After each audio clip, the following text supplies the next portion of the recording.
பிரியங்களுக்கும் மதிப்பிற்கும் உரிய பத்திரிகை.com அன்பர்களுக்கு உங்கள் அன்பு வேதாகோபாலனின் பணிவான வணக்கங்கள். கொண்டாடுவோம் பண்டிகைகளை. இந்த வரிசையில் இன்றைக்கு நம்ம பார்க்கவிருக்கிறது தை அமாவாசை. தை அமாவாசைக்கு அப்படி என்ன முக்கியத்துவம்? இந்த வருடம் அது பிப்ரவரி மாதம் 9ஆம் தேதி வெள்ளிக்கிழமை வருகிறது. இந்த தை அமாவாசைன்றதுக்கு என்னங்க முக்கியத்துவம்? முதல்ல அமாவாசைக்கு என்ன முக்கியத்துவம், அப்புறம் தை மாதத்துக்கு என்ன முக்கியத்துவம் அப்படின்னு பார்ப்போம். அமாவாசை மாதமே முக்கியத்துவம் உள்ள ஒரு நிகழ்வு தான். உங்களுக்கே தெரியும், அமாவாசைனாலே சூரியனும் சந்திரனும் நேர் எதிராக வருது அப்படின்னும் உங்களுக்கெல்லாம் தெரியும். ஆனால் அதுக்கு என்ன முக்கியத்துவம், ஏன் அப்படி வரும்பொழுது எதுக்காக நம்ம அதுக்கு ஒரு ரொம்ப இம்பார்ட்டண்ட், எல்லா நாளும் தான் வருது போகிறது, எல்லா திதிகளும் வருது போகிறது, பௌர்ணமி கூட தான் நல்லா இருக்குது, ஏன் அமாவாசைக்கு முக்கியத்துவம் அப்படின்னு பார்த்தோன்னா, அமாவாசை என்று நம்மளுடைய முன்னோர்கள் நம்மளை இறங்கி நம்மளை பார்த்துட்டு போவாங்க அப்படின்னு ஒரு ஐதீகம் இருக்குது. முன்னோர்களின் ஆன்மாக்கள் நம்மளை நாம் கொடுக்கறத வாங்கிட்டு போயிட்டு நமக்கு அது ஆசீர்வாதமும் வரமளிக்கிறதுன்னு கூட சொல்லலாம், ஆசீர்வாதம் அளித்து செல்லக்கூடிய ஒரு நாள் அமாவாசை. அமாவாசைக்கு என்ன முக்கியத்துவம்னா, சூரியனும் சந்திரனும் நேர் எதிரெதிராக வரும் பொழுது, உங்களுக்கே தெரியும், சூரியன்கிறது ரொம்ப ஹாட்டான உயிர் காரகன், சந்திரன்கிறது ரொம்ப கூலான உடலுக்கு உள்ள காரகன் அப்படின்னு நமக்கே தெரியும். சூரியன்கிறவர் ஜோதிட ரீதியாக தந்தையை குறிப்பவர், சந்திரன்கிறவர் தாயாரை குறிப்பவர். இப்போ தாயும் தந்தையுமான இரண்டு விஷயங்கள் நேர் எதிராக வரும் பொழுது நம்ம உலக மக்கள் அனைவருக்குமே அது நன்மை செய்யறதுக்காக தான் வருது. ஒவ்வொரு அமாவாசைக்குமே நம்ம தர்ப்பணம் அப்படிங்கிறது கொடுத்தே ஆகணும், நம்மளுடைய முன்னோர்களுக்கு தர்ப்பணம் கொடுக்கணும். ஆனால் மூணு அமாவாசைகள் ரொம்ப ரொம்ப முக்கியம். நம்ம ஹோல் இயர் வருடம் முழுக்க எடுத்துட்டோன்னா 3 அமாவாசைகளுக்கு ரொம்ப பெரிய முக்கியத்துவம் உண்டு. ஒன்று மகாலய அமாவாசை, ஒன்று ஆடி அமாவாசை, ஒன்று தை அமாவாசை. தை அமாவாசைக்கு என்னங்க முக்கியத்துவம் அப்படின்னா, உத்தராயண புண்ணிய காலம் அப்படிங்கிற புண்ணிய காலம் தை மாதம் முதல் தான் ஆரம்பிக்கிறது. அது என்ன அப்படின்னா, 6 மாதங்கள் சூரியன் எல்லா வருடம் முழுக்க சூரியன் கிழக்கில் தான் உதிக்கிறார் என்றாலும், நம்ம கொஞ்சம் ஊன்றி கவனித்தோன்னா, சூரியன் கிழக்கு சார்ந்த வடக்கு சார்ந்த கிழக்கில் 6 மாதமும் தெற்கு சார்ந்த கிழக்கில் 6 மாதமும் உதிக்கிறார். நீங்கள் காலங்காத்தால் ஜன்னல் திறந்து பார்த்தீங்கன்னா வெயில் அடிக்கிற அந்த டைரக்ஷன் வச்சு உங்களுக்கே கூட புரியும். இந்த உத்தராயண புண்ணிய காலம், தட்சிணாயன புண்ணிய காலம்னு 2 பாதியாக வருடத்தை பிரிச்சிருக்காங்க. ஆடி மாதம் முதல் ஆரம்பிக்கிறது தட்சிணாயன புண்ணிய, தட்சிண அப்படின்னா தெற்கு, உத்திர அப்படின்னா வடக்கு. அதனால் உத்தராயண புண்ணிய காலத்தில் நம்ம அந்த காலத்தில் உயிர் நீத்தவர்களும் அந்த காலத்தில் நம்ம தர்ப்பணங்கள் செய்வதும் திதிகள் கொடுப்பதும் அவ்வளோ நல்லது அப்படின்னு சொல்லப்படுறது. உங்களுக்கே பீஷ்மர் கதை தெரிஞ்சிருக்கும். மகாபாரதத்தில் பீஷ்மர் அவர் விருப்பப்பட்ட போது உடலில் இருந்து அவர் உயிர் பிரியலாம் அப்படின்னு அனுமதி கொடுத்த போது, எனக்கு உத்தராயண புண்ணிய காலத்தில் எனக்கு இது நடக்கணும் அப்படின்னு அவர் வேண்டி கேட்டுட்டார். அதனால் அது வரைக்கும் வெயிட் பண்ணார். அம்பு படுக்கையில் உயிரே போகிற நிலைமை இருந்தாலும் அவர் வெயிட் பண்ணி உத்தராயண புண்ணிய காலத்தில் தன் உயிர் பிரியணும் அப்படின்னு கேட்டுன்றது உங்களுக்கெல்லாம் தெரிஞ்சிருக்கும். அப்போது இந்த தை அமாவாசைக்கு என்ன முக்கியத்துவம் அப்படின்னா, தை அமாவாசையில் நீங்கள் திதிகள் கொடுக்குற பொழுது முன்னோர்கள் உவந்து அதை வாங்கிக் கொள்வார்கள். அமாவாசை அன்றைக்கு திதி தர்ப்பணம் கொடுக்கறதுன்னு ஒரு வழக்கம் இருக்குது.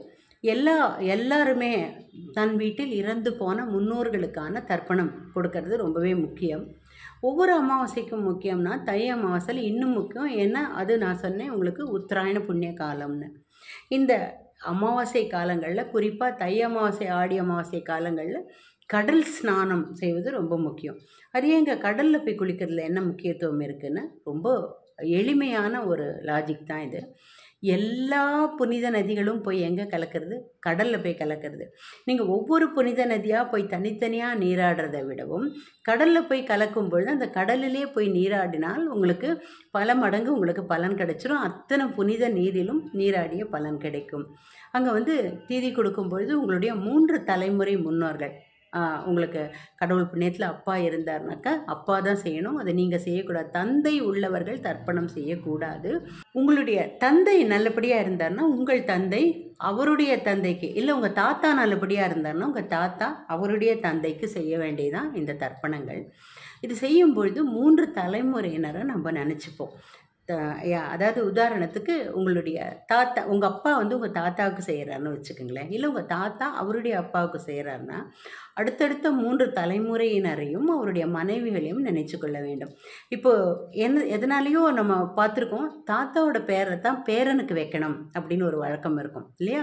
அப்படி செய்யும் பொழுது ஒரு பெரிய வசதி என்னென்னா 3 தலைமுறையினரின் பேரை வந்து நம்ம நினைவு கொண்டு வர்றது ரொம்பவே சுலபமாக இருக்கும். அடுத்தடுத்து அதே பேர் தானே வரும், தாத்தா பேரன் தாத்தா பேரன். அதனால் டக்கு டக்குன்னு அந்த பெயர்களை சொல்லி நம்ம வந்து தர்ப்பணம் விட்டுடலாம். சரி, இந்த தர்ப்பணம் விடுறதுனால என்ன பிரயோஜனம் அப்படின்னா, இந்த முன்னோர்கள் வந்து பசியோடும் தாகத்தோடும் இல்லாதபடிக்கு நம்ம உடனே சாப்பாடு வைக்க முடியாது, பிண்டம் வைப்பார்கள். எள்ளும் தண்ணீரும், அவர்களுக்கு உணவே அந்த எள்ளும் தண்ணீரும் தான். இந்த பிண்டம் வைத்து எள்ளும் தண்ணீரும் கொடுக்கும்பொழுது அவர்கள் மனம் மகிழ்ந்து அதை ஏற்றுக்கொண்டு நமக்கும் நம்முடைய பரம்பரைக்கும் நல்ல ஆசீர்வாதத்தை வழங்கிட்டு போவாங்க. முன்னோர்கள் நம்ம எப்படி நம்மளுடைய அப்பா அம்மா ஆசீர்வாதம், நம்ம வீட்டில் இருக்கிற பெரியவங்க ஆசீர்வாதம் எந்த அளவு முக்கியமோ அந்த அளவுக்கு முன்னோர்களின் இறந்து போன ஆன்மாக்களின் ஆசீர்வாதம் ரொம்ப ரொம்ப முக்கியம். இதை நம்ம வாங்கிட்டோன்னா நம்மளுடைய பல பாவங்கள் தீரும். இப்போ பல வீடுகளில் பார்த்திங்கன்னா குழந்தைகள் பிறக்காமல் இருக்கலாம், கல்யாணம் ஆகாமல் இருக்கலாம், தொழில் நொடிச்சு போகலாம், அல்லது சில வீட்டில் குழந்தைகள் வந்து ஒரு டிசேபிள்டு சில்ட்ரனாக அந்த மாதிரி பிறக்கலாம், ஸ்பெஷல் சில்ட்ரனாக பிறக்கலாம். இதுக்கெல்லாம் காரணமே இந்த முன்னோர்களுக்கு மூத்தோர்களுக்கு தர்ப்பணமோ திதிகளோ இந்த மாதிரி எள்ளு தண்ணி விடாதது தான் காரணம்னு நம்மளுடைய சாஸ்திரங்கள் சொல்கிறது. அதனால் நமக்கு எது முடியாதோ இது போல் அன்றைக்கி ஒரு நாளைக்கு நம்ம ஒரு தர்ப்பணம் அப்படிங்கிறது, எனக்கு இதெல்லாம் தெரியாதுங்க, எங்கள் வீட்டில் வழக்கம் இல்லைங்க, நாங்கள் வந்து துணி வைத்து படைப்போம், ஃபைன், அதுவும் ஃபைன். அப்படி உங்களால் படைக்க முடியாதவர்கள் நீங்கள் என்ன செய்யலாம்னாக்கா, கொஞ்சம் அரிசி, கொஞ்சம் பைத்தம்பருப்பு, 2 வாழைக்காய், இதை கொஞ்சம் வெல்லம், ஒரு கட்டி வெல்லம், இதெல்லாம் ஒரு கவரில் போட்டு உங்களால் இயன்ற அளவு தட்சிணை அதில் வைத்து ஒரு ஐயருக்கு கொடுத்துருங்க. அமாவாசை அன்றைக்கி எந்த அமாவாசை கொடுத்தாலும் இது நல்ல பலன்தான். 12 அமாவாசைகள்லையும் கொடுக்கலாம். இந்த ஆடி அமாவாசை, தை அமாவாசை, இந்த மாதிரி தினங்களில், மழலை அமாவாசை, இந்த மாதிரி தினங்களில் கடற்கரைக்கு போய் ஸ்நானம் செய்து நம்மளுடைய 3 தலைமுறையினரின் பேரை சொல்லி அவர்களுடைய ஆசீர்வாதத்தை நம்ம வாங்கி விடுபட்டோம்னாக்கா நம்மளுடைய பல ஜென்ம பாவங்கள் குறையும். நம்மளுடைய முன்னோர்கள் இல்லையா, அவங்க வந்து நம்மளுடைய யார் இறந்து போனாங்களோ அந்த ஆன்மாக்களுக்கும் கரையேற வழி கிடைக்கும் அப்படின்னு சொல்கிறாங்க. அதாவது அவர்கள் செய்த பாவமும் கழியும் அப்படின்னு ஒரு வருஷன் இருக்குது. இந்த குழந்தைகள் அவங்களுடைய பெற்றோருக்கோ, தாத்தா அந்த நம்ம பெற்றோர் அவங்க பெற்றோருக்கோ, அவங்க பெற்றோருக்கோ, இப்படி தலைமுறைனா 3 தலைமுறை பேரை சொல்ல அடுத்த தலைமுறை வரப்போது ஒரு தலைமுறை விட்டுருவாங்க, அதுக்கு அடுத்த தலைமுறையை சேர்த்துப்பாங்க. இப்படி அவங்களுடைய பல பாவங்களிலிருந்து விடுபடுறதாக ஒரு ஐதீகம் இருக்குது. நமக்கும் பல பாவங்கள், பித்ரு தோஷம், பித்ரு சாபம், சில சும்மா சாதாரணமாக சொல்லியிருப்பாங்க, நீ நல்லா இருக்க மாட்டே அப்படின்னு யாராவது, அந்த பித்ருக்கள் நம்மளுடைய முன்னோர்கள் யாருக்காவது அப்படிப்பட்ட வார்த்தைகள் வந்திருந்தால் கூட இது போல் செய்யும் பொழுது நமக்கு அதுலேருந்து விடுதலை கிடைக்கிறது. சில வீடுகளில் பார்த்திங்கன்னா துர்மரணங்கள் ஏற்பட்டிருக்கலாம், ஒரு சூயிசைடோ ஆக்சிடெண்ட்டோ, அதாவது தற்கொலையோ விபத்தோ நடந்து ஒரு உயிர் பிரிந்திருந்தால் அந்த ஆன்மாவையும் கரையேற்ற இந்த மாதிரியான தர்ப்பணங்கள்லாம் உதவும். சில பேர் வந்து ராமேஸ்வரம் போய் செய்வாங்க. அதில் வந்து ராமேஸ்வரத்தில் எதுக்காக ராமேஸ்வரம் அவ்வளோ ஸ்பெஷல் அப்படின்னா, ராமரே தர்ப்பணம் செய்த இடம் அப்படின்னு ஒரு ஐதீகம் இருக்குது. இன்னொன்று வந்து 3 கடல் கலக்கிறது அந்த இடத்துல. அப்போ ஒரு கடலில் குளிக்கிற போதே அத்தனை புண்ணிய நதிகள் நமக்கு கிடைக்கும்னா 3 கடல்கள் அந்த இடத்துல போய் கலக்கிற இடத்துல எவ்வளோ புண்ணிய நதிகள் நமக்கு ரொம்ப all in one, 2 in 1, 3 in 1 அப்படிங்கிற மாதிரி மெனி இன் ஒன் நம்ம கிடச்சிரும் இல்லையா. அதுக்காக தான் ராமேஸ்வரம். அப்புறம் காசின்றது ரொம்ப புண்ணிய கஷேத்திரம். அங்கே போய் தர்ப்பணங்கள் கொடுத்தாலும் நமக்கு ஒரு பெரிய புண்ணியங்கள் கிடைக்கும். அதனால் இந்த தை அமாவாசை அன்றைக்கி உங்களால் இயன்ற அளவு உங்களுடைய முன்னோர்களுக்கு இந்த மாதிரியான ஒரு லிபர்ட்டி கொடுக்கறதுன்னு சொல்லுவோம். அவங்களுக்கு பல கஷ்டங்கள்லேருந்து விடுதலை கொடுக்கவும், நாம் பல கஷ்டங்கள்லேருந்து விடுதலை அடையவும் இந்த தை அமாவாசை நமக்கு ரொம்பவே உதவும். இதை விட்டுடாமல் நீங்கள் வந்து உங்களுடைய முன்னோர்களுக்கு செய்கிற போது நிறைந்த புண்ணியம் உங்களுக்கும் கிடைக்கும், அவர்களுக்கும் கிடைக்கும். February 9 மறந்துடாதீங்க. இதில் வந்து ஒரு 2 வருஷம் இருக்குது. February 9 10 2 நாளுமே அமாவாசை தேதி இருக்கே அப்படிலாம் பேசிப்பாங்க. February 9 தான் பொழுது விடிகிற போது அமாவாசை தேதி இருக்குது. February 10 காலை அதிகாலையிலேயே ஒரு 3:30 மணிக்கோ என்னவோ பிரதம வந்துடுறது அமாவாசை போய். February 9 காலை சீக்கிரமே உங்களுக்கு நீங்கள் எழுந்துட்டால் கூட 7 மணிக்கு பிறகு நீங்கள் வந்து தர்ப்பணங்கள் அதெல்லாம் செய்தீங்கன்னாக்கா அது உங்களை முன்னோர்களை சென்று அடையும். அதுக்கப்புறம் தான் அமாவாசை திதி உள்ளே வருது. நம்ம வந்து கொஞ்சம் லேட்டாக 7, 7:30, 8 அப்படி செய்தீங்கன்னாக்கா எல்லா வகையிலையும் நல்லபடியாக இருக்கும். நிச்சயமாக இப்போ உங்களுக்கு விஷயம் தெரிஞ்சிடுச்சு எதனால் தை அமாவாசை முக்கியம்னு, அது எப்படி செய்தால் நமக்கு நன்மைன்னு உங்களுக்கு தெரிஞ்சிடுச்சு.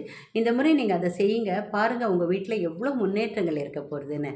Good luck, all the best. மறுபடியும் நாம் வந்து கொண்டாடுவோம் பண்டிகைகளை நிகழ்ச்சியில் மீண்டும் சந்திப்போம். நன்றி, வணக்கம்.